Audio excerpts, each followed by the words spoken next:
We're live. So, welcome everybody to yet another live interview show with Become a Fearless Father. And today I got Mark Savant here of Actidad, and we're going to have tons of fun. The reason why I think I am like 99% sure that's the case, because we've never met, is that I have seen this guy's videos just today, and it's just hilarious. I like any guy that can play with his kid like that must be awesome, and it's going to be tons of fun. So I hope I'm right. No pressure. Appreciate it, brother. Yeah, I'm excited to be here, man. And it's all about celebrating dad life. It doesn't have to be boring or lame. It's probably one of the most challenging yet most rewarding things that you'll ever do as a human being. So I'm stoked to be here, Klaas. Thanks for having me on, man. Awesome. I appreciate that. And we're going to talk about that, which you just mentioned in a little bit as well. However, I want you to explain, because we all have a different view of what it does mean to be a dad. You even call it, being an awesome dad, which I personally, that really inspires me. That activates my brain, right? To keep it into Actidad. But how does one become an awesome dad? Well, that's a great question. And there's a lot of different levels, but I think it requires you as a father and as a person to kind of activate and get ready for the next phase of your life, right? That's one of the hardest things for men, is going from being selfish, worried about yourself, to being selfless, worrying about your child. And that's part of what Actidad's about. But I've developed 5 core concepts, and what I say are core principles to become an awesome dad, regardless of your region or race or religion or ethnicity or whatever, economic background. To me, there's 5 core principles. So I just want to break them down real quick. First of which is that you need to take care of yourself. You need to take care of yourself first, right? Just like the oxygen mask on an airplane. Take care of yourself first so you can help others around you. Second, you got to spend quality time with your kid. That doesn't mean watching movies or playing video games. That means being involved, being engaged, getting outside, enjoying quality time. Third, you need to develop trust with your kid, right? You need to develop trust, and the trust can be a challenging one, but that's number 3. 4, you can't be your kid's friend. You can't be your kid's boss. You have to be a guide. You have to be a role model, right? And we can go into the detail on that. And then 5th, you need to surround yourself with the right people. You need to be part of the right community, right? And that's something that for me is really challenging. When you become a father, you can't really go out to the bars on Friday night anymore, right? Not that you can't, but it might go against your goal of being an awesome father. So surrounding yourself with the right people is also important. Absolutely.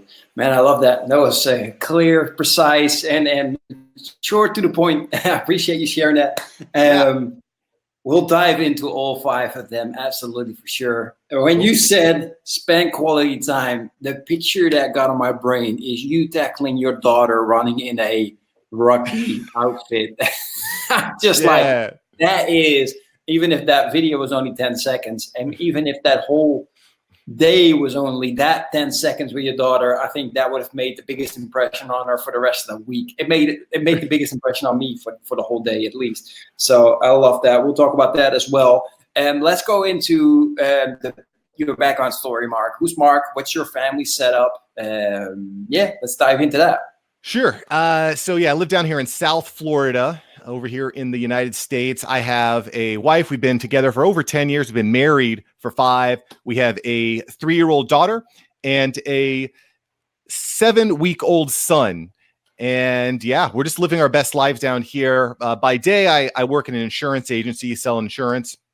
And by night and on weekends and whenever I have free time, I'm building up Actidad with the goal to empower, support, and celebrate every dad worldwide. I just felt like when I became a father, much like you, Klaas, you probably realize that there's a lack of substantive conversation about fatherhood. I found tons of dad jokes and dad memes, but I didn't find any sort of brand or anything that I could identify with that made me proud to be a father, that made me excited about being a father. And so that's what Actidad is about. Actidad is about bringing the excitement into fatherhood. And that's what I'm trying to do, saying, hey, look, being a dad does not have to be boring. Look, there's going to be times that aren't fun when you're feeding your kid in the middle of the night or changing diapers. That's not fun. But man, there's so much more to it. There's so much more to it. And that's what I try to focus on. Absolutely. Absolutely. I put your website real quick, right, to share with people. This is if you're watching live with us, this is in the comment section. You can just click the link and check out Mark's website. It looks awesome. That way, because I've tried to look like what's the easiest way to connect with you, right? Everything is on there. His podcast, his YouTube channel, where you can watch those cool videos that I saw today on his Facebook as well. I think your Facebook page is on there as well. So that's the best way to connect as far as I saw. Later on at the end, we'll ask you what other ways are to connect with you. But check out his page so you can get to know more about Actidad. I love it. I love what you're doing. And we from Become a Fierce Father, we're definitely here to support you and get as many dads involved in Actidad, because, man, as I said, I loved it. So let's dive in right now, man, because I keep saying and I keep smiling because I keep seeing that picture of that video with your little kid, and I'm thinking all right, I can do that. I'm nuts. I go crazy too, right? Yeah. And at the same time, I'm thinking, okay, but I can also understand there's a lot of dads out there that are like, ooh, yeah, but no, I can't do that. Mark, you can't, because you were in the store doing this, right? Yeah, it was Dick's Sporting Goods. Yeah. So for y'all, for a little bit of context, I mean, look, I just try to have fun. If I go out to a store, it's not like, how can I get out of here as soon as possible? Say, hey, how can I make this an adventure? How can I be active with my kids? So like if I'm at a grocery store or at Costco or something, my daughter gets in there and we're pushing that shopping cart as fast as we can go. And we're going for a ride. Or at Dick's Sporting Goods, she kept putting on this lacrosse helmet. So I was like, hey, let's put some football shoulder pads on her and just play a little football game here in the middle of Dick's. So yeah, it's just about having fun with it. I mean, especially when your kid is 3 or 4 or 2 years old, like you only have a small window of time that they're even going to want to do these things with you. Yep. So eventually when they hit 13, 14, 15, they're like, Dad, you're weird, Dad. I don't do. So have fun with it now. Enjoy the times now, because if you don't stay present, if you don't enjoy the moment, you're going to miss it. You're going to completely miss it. And I think a lot of people regret that. One of the things that I try to do, because you only get a chance at fatherhood once or twice, 3 times maybe, right? And it goes by quick, is I try to talk to people that have been through it, right? People that have been more experienced. That's what I try to do with my podcast specifically, as I find experts in various fields to interview, whether it's a pediatrician or psychiatrists or doctors or influencers or whomever, athletes. So I try to find people that have kind of been through some of the challenges that I'm going to face, and taking information they've learned and applied it to my life. And there's one thing that I've heard from every single father, every single parent unanimously, is that the time flies. You have to grab the bull by the horns. You have to take advantage of the time now. Yeah, absolutely. And Jared just left a message. I appreciate that, Jared. Thank you so much. That's a real cool message. I'm going to leave that on for a second while we keep talking about this. As I mentioned, or what I'm wondering is, does it take a special kind of person? No, maybe not special, but does it take a special kind of person or a certain character of a man to do these kind of things? Because I can also understand, like, that would embarrass me, or I wouldn't feel comfortable doing that in a store, right? Because it's out there. Like, I can understand also that the store owner or the manager's going to come in and say, like, yo, dude, what the hell, man? what are you doing here? Like, so that scares people, right? Well, so look, it's a fear that you stay in your lane. You do what you're comfortable with. You do what's exciting to you, right? Maybe you're not into playing tackle sports in the middle of retail establishments, but maybe you're comfortable coaching your kid's soccer team, or maybe you're comfortable taking your kid to the library and reading books. You know, you do things that you enjoy. That being said, I think it's important as fathers that we get comfortable with being uncomfortable, because you're going to have a lot of uncomfortable situations. And, you know, the sooner you start building that bond and getting comfortable with being uncomfortable, the better. So whether it's changing diapers or going to a parenting class or going to a parent teacher conference, maybe it's going to the pediatrician, having difficult conversations, I think it's part of what makes fatherhood so rewarding is going and overcoming those challenges and those uncomfortable situations. True. Yeah. Yep. And I had several already. I'm sure. I mean, if you're a fearless father, if you're an awesome dad, you're going through that stuff, right? That's part of the game. That's part of it. And that's what makes it so rewarding. Like nothing rewarding comes easy. Like, you know, you hear like in order to get the reward, that feel good, that fulfillment, you have to overcome challenges. You have to overcome being uncomfortable. I mean, that's part of what Actidad's been about. Like over the past 10 months or so, I learned how to create, edit, post podcasts, create YouTube videos. I learned how to develop a website. I created a whole social media platform on Facebook and Instagram and Twitter. I've got a Facebook group that's growing pretty rapidly, about 10-15% a week. So there's a lot of things that I've had to learn that I wasn't comfortable with, but I just, you know, just kind of dive in and you start learning. That's, I think, where real growth happens. And that's not just professionally, but specifically in the realm of fatherhood. Yeah, absolutely. Yeah, it sure is. Especially now that you got a girl and you got a boy now. So that's going to be completely different. You got a first one and a second one. Trust me, it's like, I don't know why. Double trouble. So different, but they're so different. Right. Like my two boys, they are so different. And it's so difficult. Like this last year of school, I kept having to go to the teacher because my youngest one, he's like really young. Like he's like the end of November. So he's one of the youngest in the class. The year before last, when he was in a kindergarten, he got bitten all the time, hit, you know, and I had to go there, and it happens. So I'm the kind of parent that's like, hey, you know, that's the risk of going to kindergarten, you know? That's a good example of dad style parenting. Mom typically goes in and she's like, I want the kids' names. I'm going to get my attorney involved. Dad's like, hey, what happened? How can we prevent that from happening? Right. So that's a good example of something that dads do well. Although sometimes I'm like, I want to see some blood too. Like, we'll go into that later. But Papa Bear, I told it last week in an interview. It's like the guy said it right. I saw something happen to my son, and it's like Papa Bear came out. He said, I was like, yo, Papa Bear came out. Yeah. Damn grizzly. However, so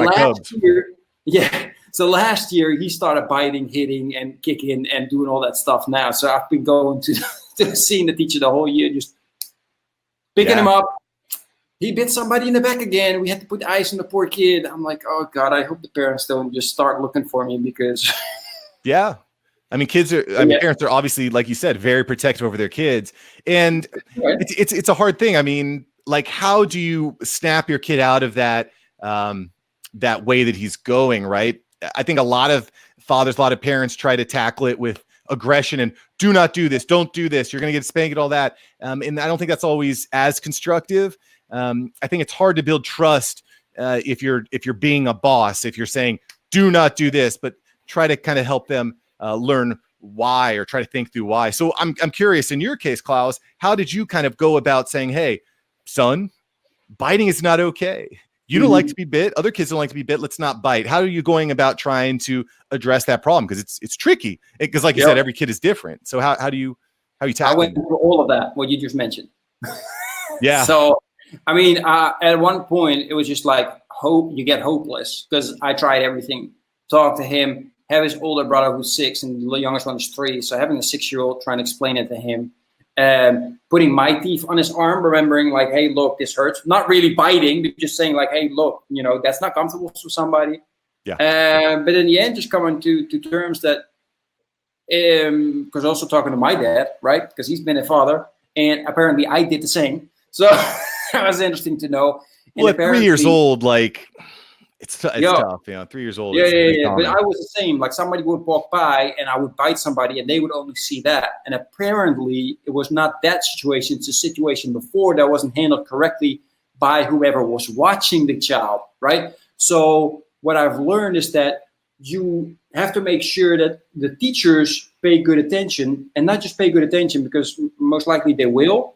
However, they don't resolve the issue good enough for the kid. So for me, apparently, when I was 3 and for my 3-year-old, if the situation wasn't resolved good enough, like, for example, you know, this is a toy, right?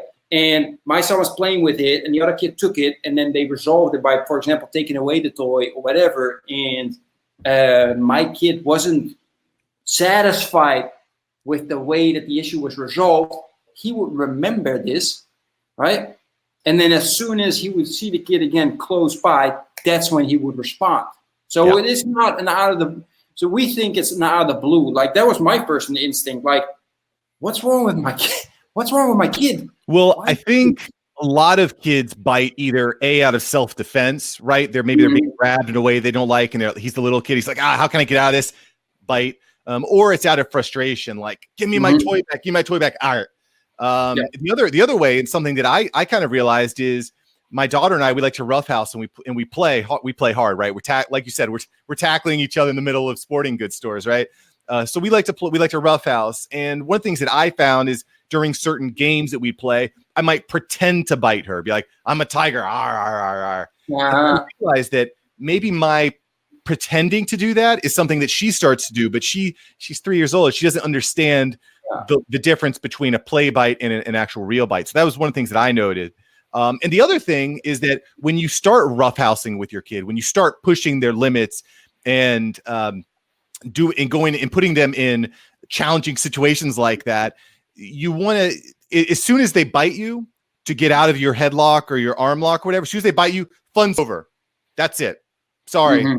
If you bite me again, the fun's over, and then we can try, that's it for the day. And your kid's going to be like, oh, I don't want to miss out on this. I want to keep roughhousing. This is fun. But if I bite, then the fun ends.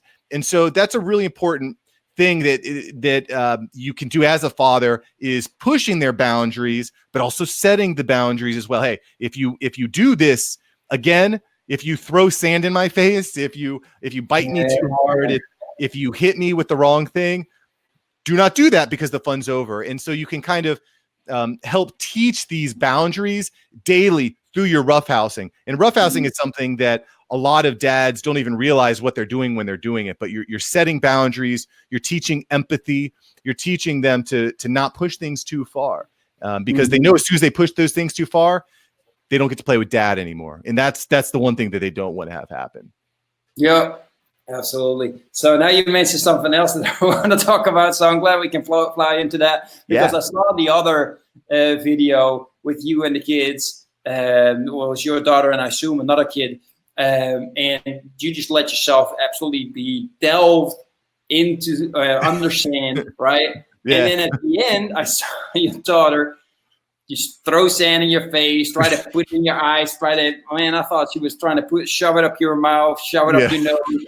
At one point I was looking, I'm like, dude, how long is this guy going to take this without getting really, really upset? Like, a lot of dads at that point would have flipped, right? Which, hey, I can understand that. It wouldn't happen. It wouldn't be the first time that would happen to me, right?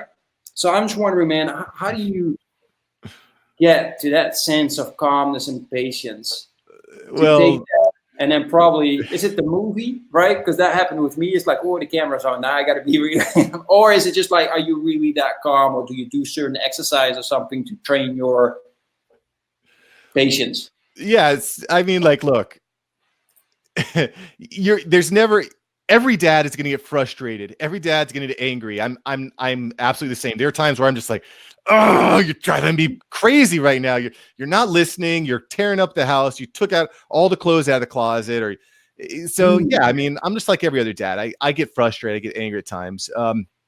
But at the same time, you also have to understand that getting angry and yelling and hitting and things like that, it has the reverse effect on what you want. It doesn't actually stop the behavior. It makes the behavior more magnified and more consistent. So again, yelling and screaming is probably one of the worst things you can do as a father when it comes to teaching your kid how to handle things.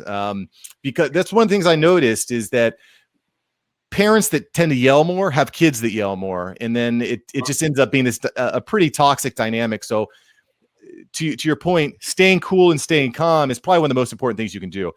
That said, I think that if I was just hanging out at the beach talking to my wife or lounging, and my kid came up and jammed sand in my face, it'd be another situation. But for that little video clip, for that little YouTube clip, It was more about like, hey, how can we get good footage? How can we get something that's funny or interesting and memorable? And she just took it to the next step by jamming sand in my face. Also, what's kind of interesting about that particular video that I edited out, I had to edit out my wife 3 times because 3 times my wife was videotaping. She'd be like, "No, Mark, don't do that. Oh no, don't do that." Because after that's over, I pick her up and I fling her into the ocean, and my wife's like, "Not so rough." And that's kind of indicative of our relationship. Is I'm always pushing the roughhousing, which helps, again, like we just established, can help your kid learn boundaries. I push the roughhousing. My wife is always in the corner, like, "Oh no, don't! What are you doing?"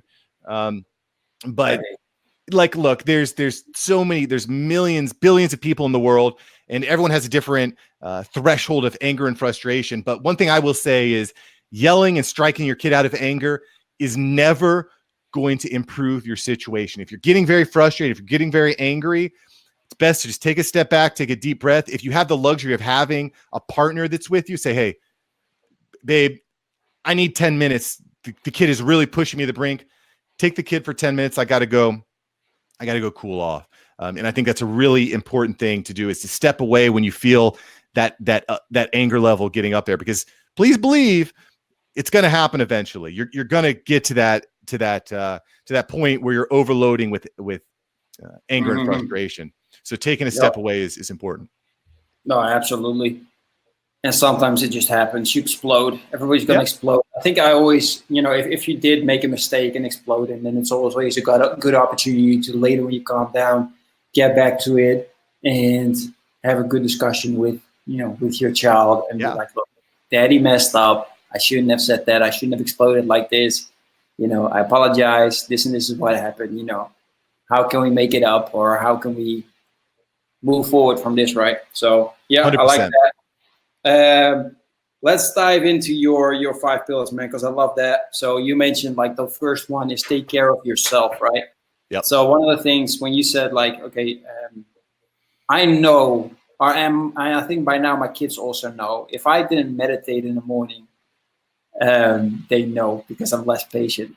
All right. And especially if it's a longer, like, not one morning and then it's like, "Oh, Daddy goes off again. He hasn't meditated." But if it's a longer read, you can tell.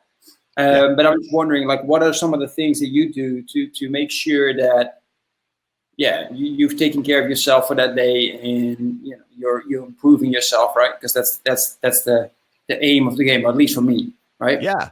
Well, it's about self-awareness. It's about trying different things. I've tried meditation. I did meditation for about 6 weeks or so, and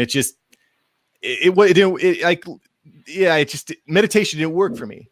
So it's about finding things that are important to you. Like, I enjoy jogging and running and exercising. I'm not like in the gym trying to get a 6-pack so I can flash on Instagram, but I enjoy that exertion of energy. But you got to be honest with yourself. What do you enjoy doing? What's important to you? Do you love playing music? You got to play music. Do you love playing basketball? Play basketball. If you love to golf, you got to find time to golf. And there's this misconception that society puts on us that, okay, now that you're a dad, you go to work, you come home, take care of the family, and then on the weekends you do yard work. Any time for leisure activity and fun things, that part of your life is over. Now it's time to buckle up, buttercup. You're gonna have to work and grind, and you're not gonna get appreciated for the things that you do. And it's a really kind of it's a problem that dads and kids see this. You see this a lot in the media too. Hey, you're a dad, it probably means that you're a drunk and you're overweight and you're cranky and you don't get to do fun things. Like, you never see fathers as the superhero. You always see fathers as the bumbling doofus. And that is such a lie. It is not true. Because in order to be an effective parent, to be an effective father, you have to take care of yourself. So kind of like you said, hey, when I meditate, that kind of sets the tone for the whole day. And that's really important to me. That's awesome. You got to keep doing that. But if you're with someone that says, hey, you can no longer do the things that you love doing, you need to take a step back and have a conversation with them and say, look, in order for me to be an effective partner and to be an effective parent, I need to do the things that I enjoy, the things that I love doing. So certainly a big part of number one, taking care of yourself, is finding things that you love to do and find time to do them. If you can find things that you love to do that your kids also love to do, that's magic, man. That's beautiful. because then you're knocking out two birds with one stone. And then just the obvious ones, it's as simple as making sure you get enough sleep, make sure that you're moving your body regularly, making sure that you're eating well. Just the kind of the obvious things that go along with personal health. But above all, I think that if there's things that you really love to do, you need to make sure that you lean into them. You might not be able to do them as much or as intensely as you used to, but you need to make sure that you set time for you, set time for the things that you love. Because if you don't, you're going to be a miserable human being. You're going to be unhappy. I'm not going to go too far down to my personal story, but if you're not doing things that you enjoy doing, it's going to reverberate amongst every part of your life in a very toxic way. True that. Yeah, absolutely. When you mentioned, like, if you can find something that you can all do together, yesterday morning, myself and the boys, we did yoga for kids. Cool. Right? I keep telling that to everybody, and it's so much fun. And it's stories like Pokemon, or this morning we did Spider-Man. Last time we did Star Wars, and it's the lady that she makes stories. Kids love it. Cool. I love it. So it's tons of fun. It's good for everybody, for the bodies and the mind. And it's a great time to connect, right? So we're definitely enjoying that. So that's a great advice as well for dads out there. I'm gonna have to try that out. That sounds like fun. That sounds cool. I'll share the link later with you. It's on YouTube. And again, she is really good. Like, I keep sharing and promoting her to every dad that I speak with, because she makes yoga extra fun with the stories for little kids, right? Because it's with my 3-year-old, and he's now joining in as well. And my 6-year-old just goes like, oh, come on, we got to do yoga before we go to summer camp. And he loves summer camp. So for him to say that, that's even more amazing.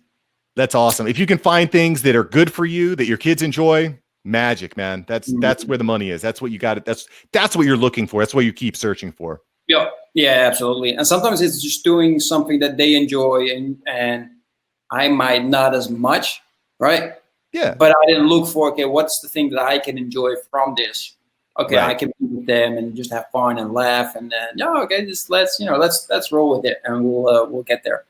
I mean, that's where core principle number 2 comes in, right? Finding, spending that quality time, helping them find things that they love to do, and then getting involved. Maybe it's not something that you are super passionate about. Like, I'm not a passionate dancer really, but my kid loves to dance, so we dance. And every 100 members in my Facebook group, her and I, we do a dance. We do a live dance with all the other awesome dads in that group. And I'm not a passionate dancer, but she gets a kick out of it. She enjoys it. So I lean in, so lean into the things that your kids enjoy doing. Yeah, that's awesome. Oh, okay. that might be a little too early. I got to read this real quick. Okay. See, I think this is a little too early for Mark. What questions will you ask to your daughter's new boyfriend? I mean, Mark's girl is only 3, so let's not dive into that just yet. And let him stress first. Yeah, exactly. Let him stress first about, Well, let me say one thing about that, right? So in my Facebook group the other day, someone shared this video of a dad taking a chainsaw to a door because his girl was in there with a boy with the door locked, right? And I want to say that it's a viral video. It was a funny video, but a lot of dads feel that way. Hey, you bring a boy home, he's going to get beat, right? I don't want anyone touching my little princess. And I get that. She's your little princess, right? But that's a really bad way of handling that, because if your daughter is afraid to bring anyone around to meet you, she's not going to, right? She's going to be out late. She's going to be sneaking out the back window to go meet boys instead of bringing the boys home to meet with you. Right. And that's where my other core principle comes into play about being a guide and being a role model and building trust, in that you want to make sure that you're able to have an open conversation about boys and about sex and about dangers that are in the world. And so I think treating, like, you got to realize that eventually they're going to be interested in boys, right? Or girls, or whatever they're into. Eventually they're going to be interested in developing a relationship outside of you. And you can't be afraid of it. You've got to be open to it. But I think as far as questions go, I would take it, and Klaas might have different opinion, but I would take it as kind of like just a conversation. Say, what's this? You can get a feel on what someone's about pretty quickly, right? If the kid walks in and his eyes are all bloodshot and he's got, he's all strung out, then yeah, you maybe can have a conversation there. But I think just having a conversation and trying to get to know them a little bit will open up more questions. But I think that's the way I would handle it. But being open, making sure that your daughter knows that, hey, if you ever have a problem, I'm open, I'm available. Let's talk about it. Hey, what's up, little man? How we doing? Good. Daddy was telling me about yoga, brother. You doing some Spider-Man yoga, huh? Yeah. Solid. He loves it. So, man, talking about that, I saw in one of the dad's group that I'm in, a father taking his daughter on a daddy-daughter date. And he was so spot on saying, look, I am taking my daughter out on dates already to show her how a man should or even must treat her when she gets to that age of being dated. And then I started thinking, okay, I got 2 boys. Wait a minute, it is my responsibility here to show them, by the way that I treat my wife, right, how they should be treating ladies, right? Let's say, for once, if I know, for example, that my 3-year-old, and when he's old would meet your daughter, right, then it would be important for me to know that my son would treat your daughter with the utmost respect, right? So that for me is important. So it's not just one side. Oh, we're gonna have a party now. Trust me. So yeah, like you said, man, you got to be a role model. You want to show your kids how to act, right? Your actions speak louder than your words. So big part of it. Absolutely. Hey, see, what's up, fam? Say, what's going on, Mark? No. High five. You want to give a high five? Love it. Boom. There you go. So yeah. Bam. Very good. All right. Love it, man.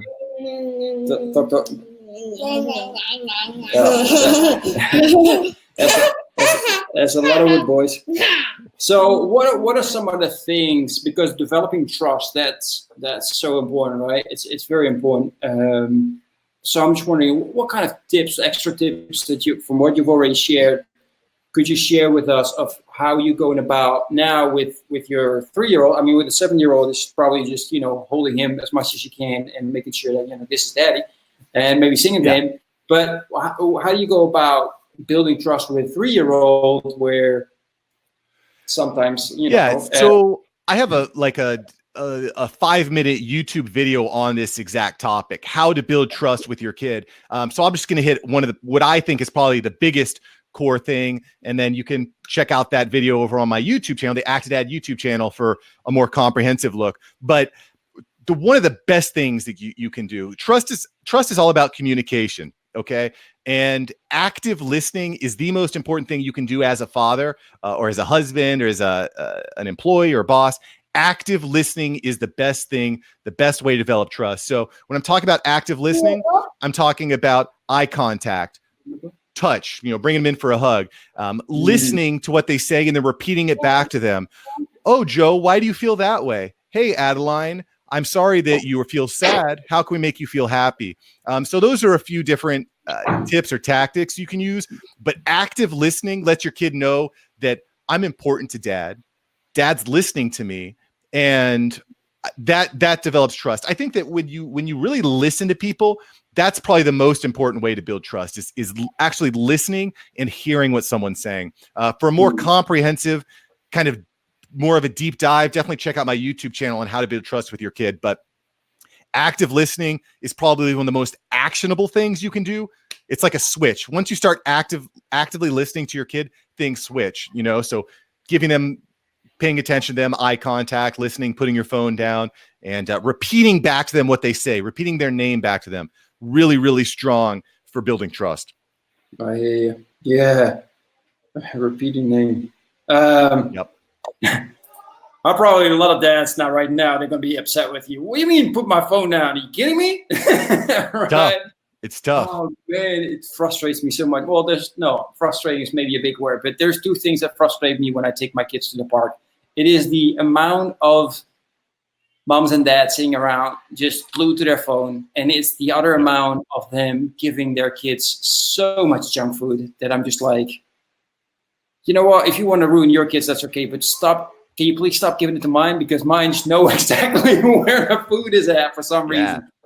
Oh man. Yeah, I actually just launched a podcast yesterday, Monday morning, and the pediatrician that I was interviewed, a pediatrician, he said the biggest mistake that parents make is nutrition based. They're not giving their kids the right nutrition. I won't go too far down that rabbit hole, but yeah, that's a very common mistake. And look, phones are like psychologically, they're meant to take on, to take your attention. They're bleeping and blipping. There's a lot of like very small things that phones and apps do to get your attention. So I'm empathetic to it, but you got to sometimes put it away to focus on what's important. Yep. Yeah, absolutely. Hey. Hi, Abby, you want to come in here? Go Cardigan though. Okay, I'll be there in a few minutes, okay? Okay. Bye-bye. That's my little one, just like you. Like, the kids there around. That's always cool. I love that. And can you imagine that when I did my first live interviews, I would apologize and tell my kids to go away? I can't believe I do it. Yeah. I cheat. Well, that's what you said, right? It's that fear that try new things, and then I started realizing, I'm like, but wait a minute, what am I doing this for? Yeah, no, it's become a fearless father. How can I be the dad that I want to be and tell my kids to leave while I have an interview talking about them? It's right. How to be a better dad. Get out of here. It doesn't work. Yeah. Man, you learn so much. Well, you've noticed that now that you started live interviews, you learn so much. You're like, yes. The other day, and that was crazy too. I always used to say, look, for me, become a fearless father, you're a dadpreneur, because that way you can be more time with your kids, right? Mm-hmm. And then I was realizing, okay, so what I'm saying is you're a dad first and an entrepreneur second. And that makes sense to me. Like I never say that everybody must do that, but that's my journey, right? Sure. But then I started to notice that during my live interviews, I would always talk about business first. Yeah. I mean, that's certainly an important part of it, and that's kind of the struggle when you're building a brand like Actidad or like Fearless Father. You're building that so that you can spend more quality time with your kids, right? That's the goal. The problem is, how do you balance that? Because now that I'm building a brand and I'm talking to people, I'm answering messages, I'm posting all these videos, and eventually hit this point where I'm spending so much time trying to build my brand and my business that I don't actually have the time to spend with my kids. So that's one of the reasons I really like making those videos, like at the beach, is I'm knocking out two birds with one stone. And to me, that's a lot about what fatherhood's about, is how can I incorporate my kids into my everyday life? What are some ways I can do that? Yeah, absolutely. Yeah, that's why this summer I set the goal for myself to say, look, every day 2 hours max of work, and that's it, no more. Yep. And besides the live interviews, which I'm changing, so everybody's listening, this is an exception. I am almost finishing 100 live interviews this month, and then I'm only going to go live with a guest one time a week, and that's it. And that's all because of that. So, man, let's keep going. One of the other things that I want to talk to you about, man, we're going all over the place. I'm kind of lost where I'm at. Our wives, right? That's what we mentioned before. It's like, it's so important to teach our children through the way we connect with our wife. Yes. How the communication goes with the opposite sex, what love is, how you should treat your partner, etc. So please share how do you do this? How do you create time? Because now 7-week-old man is like, Mark doesn't exist, right? Yeah. And that's definitely really challenging, bringing in a second child into the household, because to me, the common factor, the common thread when it comes to fatherhood is being pulled in so many different directions, and how do I be everywhere at once? But just kind of going back to my last point, active listening is is to me one of the most important parts of communication relationships, because it allows you to connect with your kids. It allows you to connect with your spouse or to the person on the other side of the camera when you're in an interview, right? But listening to them, repeating back what they say, using their name. It's so actionable. It's so simple, but it's an easy way for your spouse to know that you're listening to them. And also trying to make time for date night. I talked about this on my Friday Night Live last week, but trying to find time for date night is also an important part if you can find it. Although with a 7-week-old, really, really challenging. But even getting away for a half hour to go get some coffee is good. You got it. That's a whole nother, relationship with the spouse is a whole nother a rabbit hole to go down, but also equally important, because the way that you treat them and the way that you spend time with them is going to directly impact the way that your kids treat the opposite sex as well, especially for young boys. Young boys need to see the way that their dad treats their mom. Really important and really problematic too. I spend a lot of time working with alienated fathers that are going through divorces or separations, or they don't get time. They're very, very toxic relationships with the mom. And then when the kids get into the middle of that, it can be a very, very dangerous, very, very serious situation. Really, that's another really deep topic. But yes, the way that you treat their mom is so important, because that's going to impact the way that your kid grows up. They're going to monkey see, monkey do. That's a third principle. Core principle of Actidad is you got to be a role model. You got to be a guide. And so you got to set the tone, set the pace. Yep. No, absolutely. Man, I don't know if I can quickly find it. It was yesterday, and the guy that I interviewed had such a great question. Yeah, this one. To ask your wife, what do you need right now? And I thought that was such a powerful question. I quickly want to bring that up again for the people that are listening today. If you want to help out your wife, connect better with her, just ask her what she needs right now, especially, with a 7-week, that's like, just take so much energy out of her. I'm sure she's saying like, okay, look, can you just watch him while he sleeps and just, let me do my thing for like an hour or half an hour, or maybe even just 10 minutes so I can just recharge. Right? You got to be ready to give it to her too. If she's like, I need you to, if I need you to do all the dishes and do this and do that, you got to be ready to, the last thing you want to do is, what can I do for you now? I don't want to do that. Right. So you got to make sure that if you're going to ask the question, you've got the answer too. Right. Yeah, exactly. Great. Love that question. That's really good. Yeah. You sure you want me to do that? I mean, you're absolutely positive. What if I just watched the football game instead? Yeah. Yeah, exactly. Oh man. So let's dive into something as well that I want to ask you, because you kind of touched it for a little bit, right? When you mentioned, like, I cut some stuff out of that one video where, I started roughhousing with and my wife's in the back like, hey, no, calm down. You're not raising your kids alone, right? You have a vision. She has a vision. Yeah. How do you go about making sure that, you raise your kids together that works for both of you? I mean, at its most base level, communication is key. If you're not communicating with your spouse about what your goals are, what you'd want to do, you're really going to have a really hard time with that. Again, really, really challenging if you're in a separated household situation where, I mean, that's one of the hardest things, right? But for me, it's all about communicating with her, in having real in-depth conversations as simple as, hey, where is she going to go to school? When is she going to start school? What games is she going to play? What sports are we going to put her in? What hobbies are we going to do? What events where are we going to go on vacation? All these things.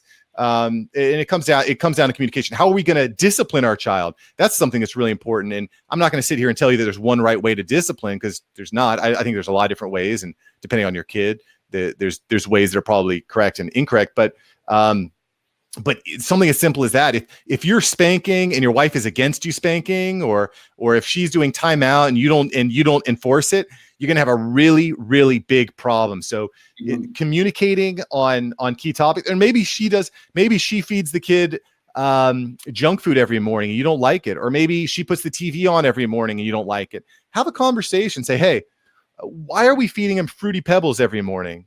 those are not, that's a lot of sugar. I don't think that's good for him. And then maybe she has a reason for it. Maybe she's like, oh, I was out of oatmeal. And like, okay, well, maybe I can stop by and get oatmeal on my way home from work. So having communication and not airing it out, but expressing your feelings early and often is really important. And so again, communication, just another quick communication tip.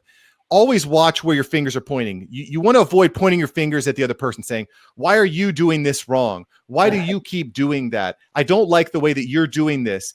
As soon as you start pointing your finger at the other person, they're going to shut down. They're going to put up a barrier and they're not going to listen. So you always want to go about it. Instead of saying you want to say I, right? So I don't know that it's best to feed our kids junk food every morning. I don't know the way I don't feel good about putting the TV on for 2 hours a day, right? So instead of pointing your finger at what they're doing wrong, tell them the way that you feel. And that's a really effective way of keeping the communication lines open. Mm-hmm. Yeah, that's absolutely great advice. That took me a little bit before I figured that one out. It's a tough one. I'm wondering why I have these weird arguments or conversations with my wife where she just doesn't respond anymore after I tell her something. Right. Yeah, you dumbass. You formulating your lines wrong. You blaming her. She feels like it's all her fault. Yeah. And then telling them the things that they do good, the things that you're impressed by, like, wow, you know what? The way that you handled that situation, I think that was really powerful. I'm going to try that next time too, because we're all learning, right? So watch what they do. Watch what they do that works. Watch what they do that doesn't work, and have a conversation about that. But I think that for every one bad thing, you want to point out 10 good things to outweigh the bad thing. That'll keep people open. Yeah, absolutely. Man, I love it. So, man, I had something else in my head. What did I want to discuss? Let's, because we got less than 15 minutes. Let's hop into a little bit of the business side, right, of things with Actidad. What I'm always interested in. What's your vision? What do you or vision, mission? Yeah, what's your vision with Actidad? Aye. So my vision with Actidad is that you're walking through the grocery store and you see a dad with the logo, the Actidad logo, or maybe the Action Dad here. You see that and you're like, that's a dad that gets it. That's a dad that understands that being a father is so rewarding and it's energetic and it's exciting, right? That's my vision, to empower, support, and celebrate every dad worldwide, so that we can change the way that society views dads. We change the way that dads view themselves. That we view dads as being heroes, not being parent number two. We view dads as being an intricate part of a child's life rather than just the sole breadwinner. So that's my vision, to give dads the resources and the understanding that you're freaking awesome. If you're spending the day having quality time with these little guys, you're an amazing human being. You're awesome. And then when you walk through the grocery store and you see someone with the Actidad logo, you see that and you're like, that's an awesome dad right there. That's the dad that gets it, that's putting his family first. So that's the vision. That's the goal. I love it. Hey, baby girl, what's going on? Hi. She's getting a little anxious because I'm on daddy duty here in a few minutes. So, she's just ready to play.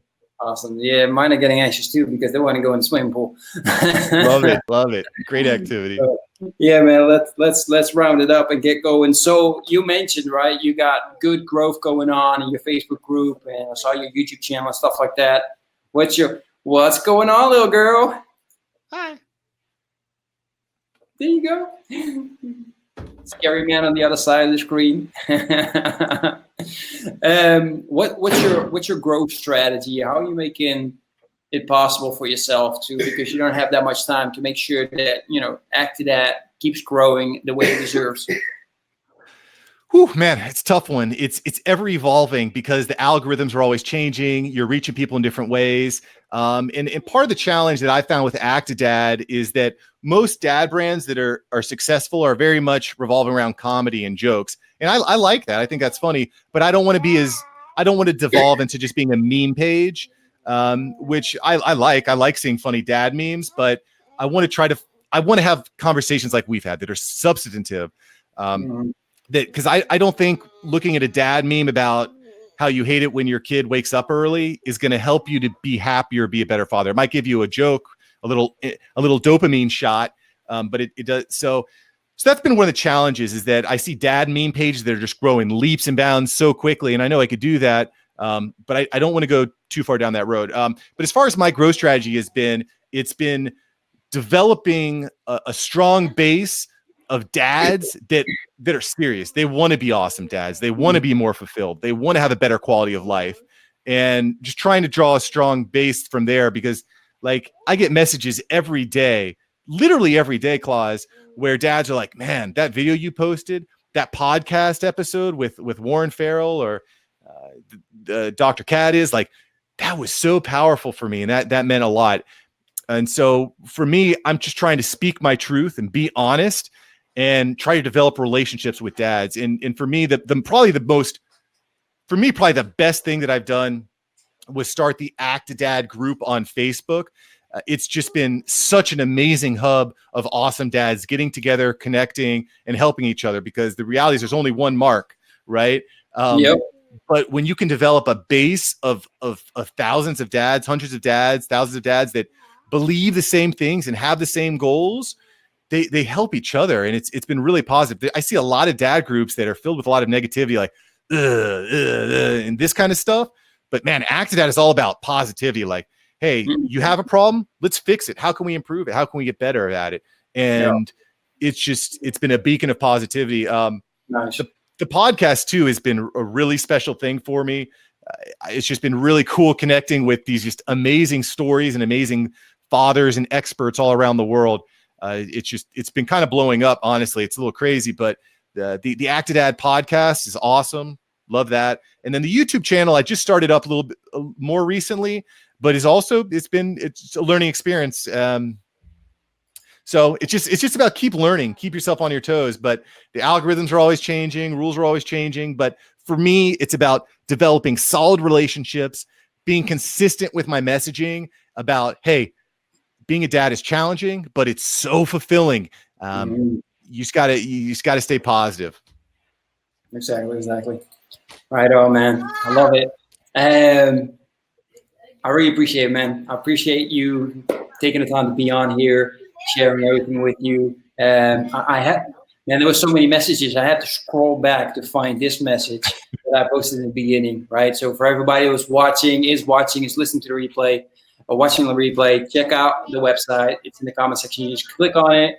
If you're listening to the podcast, if you are watching this on YouTube, then the link is in the description together with other links. Also the video that Mark mentioned about, where's it at? I can't find it right now. How to build trust with your child. I'll make sure that I find it and put it in there so people can watch that. Mark, what's another way for people to connect with you? Is this the best way, or can people reach you in other ways? Yeah. So, I mean, look, I'm very responsive on social media.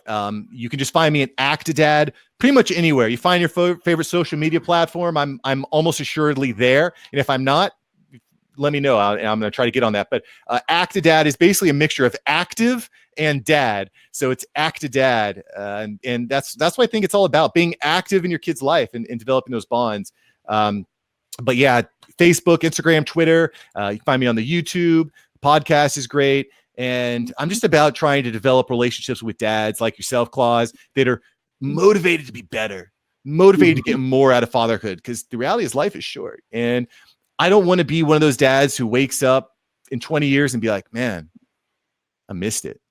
I missed it. I wasn't involved. I didn't enjoy the process. And now my kid's gone, and like life moves quick, but there are ways that you can focus on the present and just really soak up what you're in now. The phase of your life. Look, life moves through phases. So finding ways to get the most enjoyment out of the current phase, man, it's so powerful. It's so powerful. And that's where we're at. Enjoy fatherhood. Enjoy the journey, because it's a wild ride, man. It's a wild freaking ride. Absolutely. Well said. So again, Mark, thank you so much for being on. I really appreciate you taking the time to share your experience, insights with us. Best of luck with Actidad. all you fathers out there that have been watching this, thank you so much. Thank you for active participating, Jared and Evan. I really appreciate you guys' messages and questions. That was great. And we'll see each other very soon on another live. Take care, everybody. Appreciate you, Klaas. That was a lot of fun. Looking forward to doing it again. Are you still meeting up with your friends now that you're a father? Kids making you stress out. You got no time for yourself to work out, read, or relax. Can you still remember the time you were hanging out with your friends, feeling energetic, happy, and confident? Spending time together and talking about your life and your crazy dreams. You're feeling alone now, don't you? No one to share your challenges with, and you're just running around from one storm into the next. Well, it's time to change this now.